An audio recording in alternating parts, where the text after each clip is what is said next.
مشكلتك هي مشكلتك لوحدك، اللي بتعاني منه هي معاناتك انتي لوحدك، كمان اكتئابك لوحدك، ألم فقدك هو ألم فقدك لوحدك. الحقيقة ان دي ممكن تكون من أقصى الجمل اللي ممكن تسمعيها، حاجة توجع انك تحسي انك في وجع كبير لوحدك، وعلى قد ما هي جملة صح 100%، على قد ان احنا منقدرش نتغاضى عن وجعها خالص.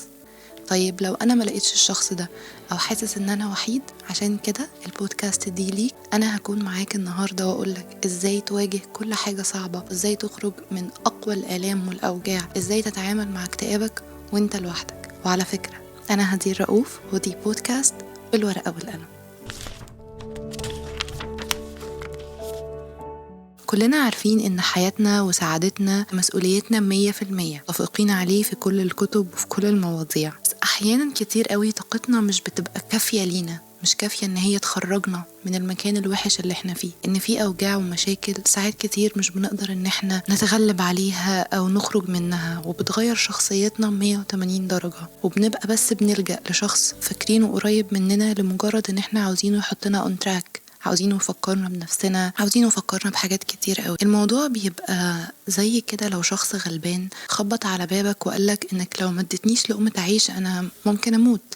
على فكرة هو ممكن ما يموتش، وارد جدا لما يمشي من بابك يلاقي في طريقه فرخة مش لقمة عيش ويبقى عايش، بس هو في اللحظة دي فاكر ان امله الوحيد في لقمة العيش اللي انت هتديها له. ساعتها الاصح انك تديله لقمة العيش، وبعد كده لما يشبع تبدأ تعرفه انه كان ممكن يلاقي في طريقه حاجة تانية احسن، وان الباب ده ما كانش هو الباب الوحيد اللي ممكن ينقذه. نفس الموضوع للشخص اللي بيعاني، هو بيخبط على باب شخص حاسس ان هو الايد اللي هتنجيه، الايد اللي هتخرجه من الحفرة دي.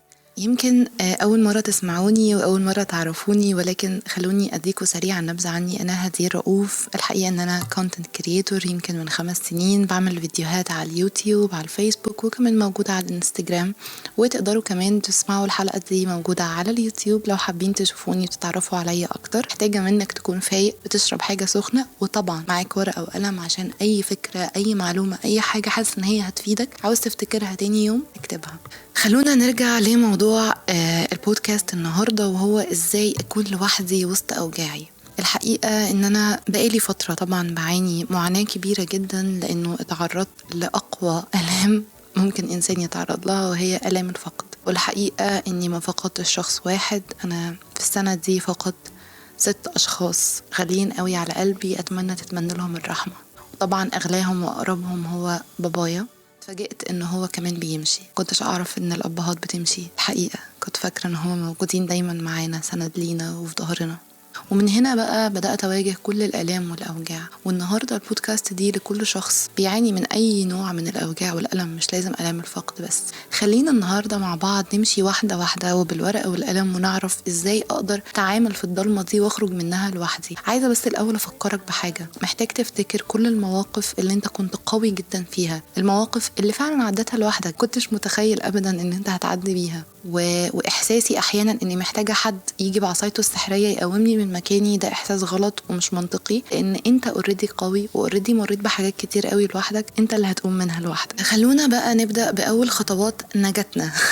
الخطوة الأولى، أنا من وجهة نظري شايفة إنه أول خطوة هي التقبل. يعني في حالتي برضو هديها مثال، إنه أنا مش متقبلة إن الناس اللي أنا بحبها ما عادتش موجودة، مش متقبلة إنه أنا مريت بكل ده الفترة اللي فاتت. ويمكن ده اللي بيخليني طول الوقت متأزمة وبعيط، لأني تقريبا بعيش نفس الوجع كل شوية. عدم تقبلي ليه بيخليني عايشة جواه، ويمكن بدل ما كنت أحسه مرة بحسه تقريبا 100 مرة. فأنا من وجهة نظري كهدير شايفة إن تقبل الحاجة اللي أنت بتعاني منها دلوقتي مهما كانت، تقبل حالتك النفسية، تقبل المشاكل اللي انت فيها، تقبل ايا كان سبب ضلمتك وسبب وحدتك، سبب اكتئابك، لازم تتقبله. او خلونا نبدأ ب3 حاجات سريعة هقولها.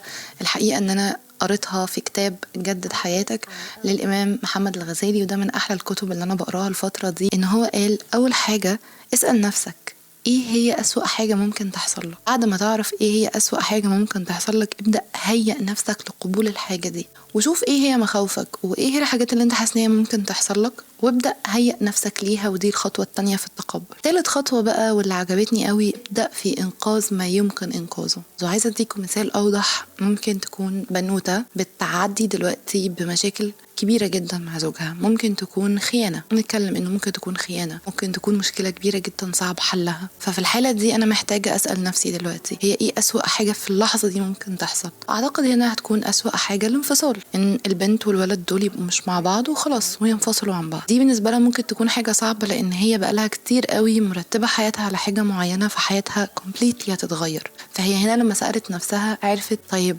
أنا ممكن أنفصل. طيب محتاجة إن هي تهيئ نفسها لأسوأ الاحتمالات دي، يعني تتعامل مع أسوأ الاحتمال ده على إنه هيحصل فعلا وتبدأ تكون جاهزة له. تالت خطوة إن هي تبدأ تنقذ ما يمكن إنقاذه، يعني تبدأ تفكر هي ممكن تتأذي إزاي من الاحتمالات دي، وإيه الحاجات اللي في إيدها تقدر تتحكم فيها، وإيه الحاجات اللي تقدر تعملها. يعني مثلا نفسيتها، فممكن تروح لثيرابيست يساعدها إن هي تتخطى المرحلة دي. محتاجة مثلا أطفالها ما يتأثروش، فتحاول إن هي يكون الجول بتاعها إنه أطفالها ما يتأثروش بالموضوع ده. تبدأ تشوف هي تقدر تنقذ إيه اللي في إيدها تقدر تتحكم بيه. دي 3 خطوات بصراحة يعني لخصوا لي موضوع التقبل بشكل كبير. ومش عايزة أقف عند كده، عايزة أشرب حاجة بسرعة وأقول لكم مقولة عجبتني جدا برضو جت في الكتاب بتتكلم عن التقبل، فيلا اشربوا حاجة بسرعة.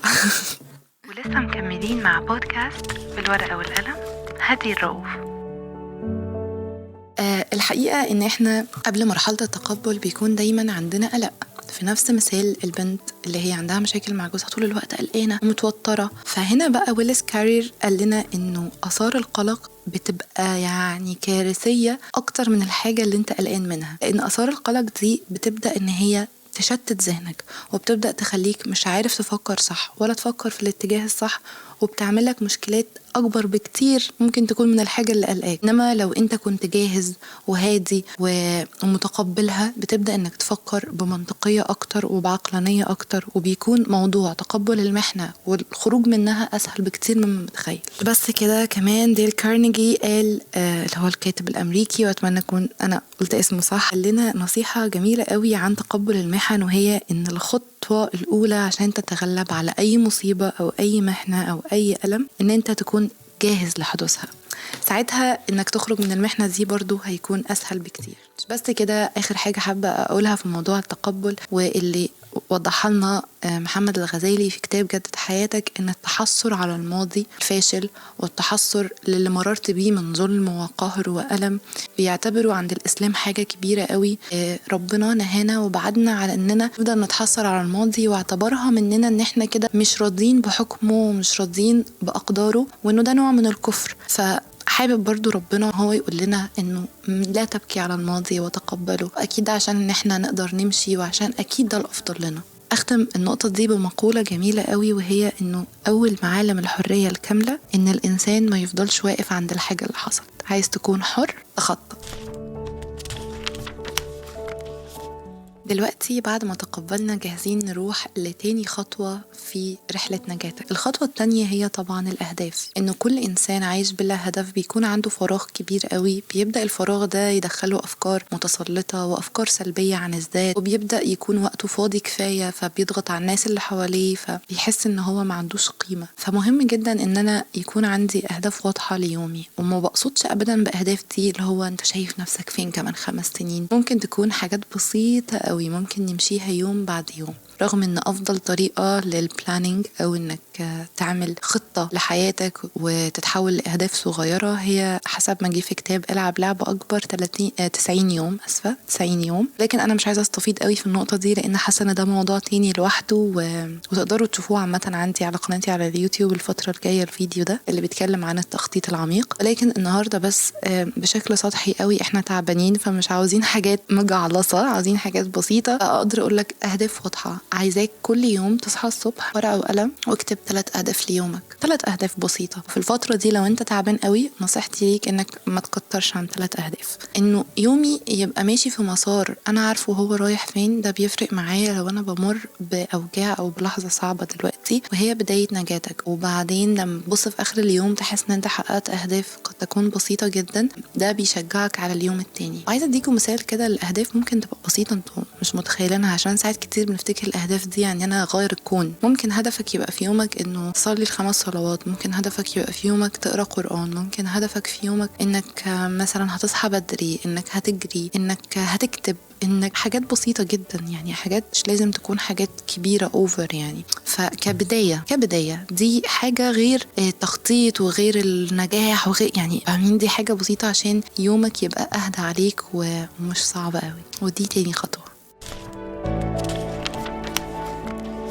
تالت خطوة ومهمة وممكن أقف عندها عشان ما أطولش عليكم في أول بودكاست ليا، وهي إنك تصاحب نفسك. دايما بيجيلي رسائل على الانستجرام: أنا مكتئبة علشان أنا ما عنديش صحاب، أنا مكتئبة عشان أنا وحيدة، أنا ببقى عايزة أنزل مش لاقي حد أنزل معاه، أنا عندي مشاكل بس مش عارفة أحكي مع مين، أنا أهلي مشغولين. اكتشفت بعد سنين كتير قوي إن فعلا كل إنسان هو مشغول، عمره ما هيكون متواجد ليك طول الوقت.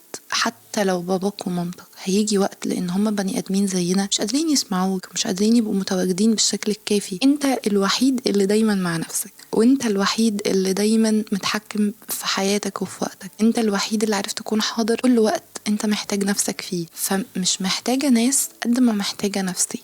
لازم أبدأ أعرف أصاحب نفسي، ولازم أبدأ أعرف أتبسط مع نفسي، ولازم أبدأ أعرف أتكلم مع نفسي وأفهم احتياجاتها ومشاعرها. النقطة دي فيها تفاصيل كتير قوي، مش عايزة أطول عليكم يعني، بس هحاول أديكم كده يعني من على وش القفص. محتاج أول حاجة يبقى صاحبك، وقلتها مليون مرة، ويمكن عشان كده اسم البودكاست هو الورقة والقلم. الورقة والقلم بجد هي حلول لحاجات كتير قوي في حياتنا. استخدم الورقة والقلم وصاحبها، خليها your best friend. اكتب فيها مشاعرك، أفكارك، خططك، أحلامك، كل حاجة انت محتاج تكتبها، وحقيقي هتبقى حلول لحاجات كتير قوي. ومفيش طريقة معينة يا سيدي، اكتب بالطريقة اللي تعجبك، كل اللي انت حاسس بيه. فأول خطوة عشان تبقى مكتفي بذاتك هي ان يبقى الورقة والقلم هو صاحبك الصحوب.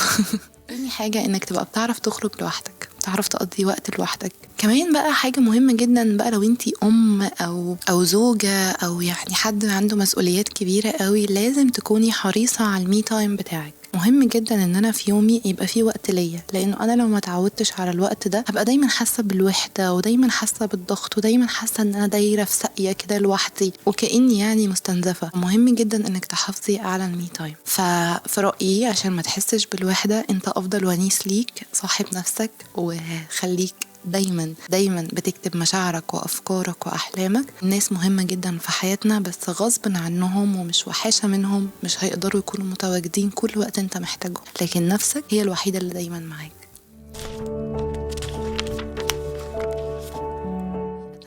أتمنى من كل قلبي إن البودكاست ده يكون ريحكوا أو ضفلكوا أي حاجة جديدة، وأتمنى كمان إن انتوا تكونوا أحسن من بعض، وأتمنى أكتر إن يكون كان معاكوا فعلا ورقة وقلم ودونتوا الحاجات اللي حاسين إن هي ممكن تفيدكم من البودكاست ده. مستنية الكومنتس بتاعتكوا على البودكاست، وتقدروا تتابعوني على الانستجرام أو اليوتيوب، اكتبوا هدير رؤوف وهتلاقوني دايما موجودة. بحبكوا قوي قوي قوي، شكرا إنكم سمعتوني.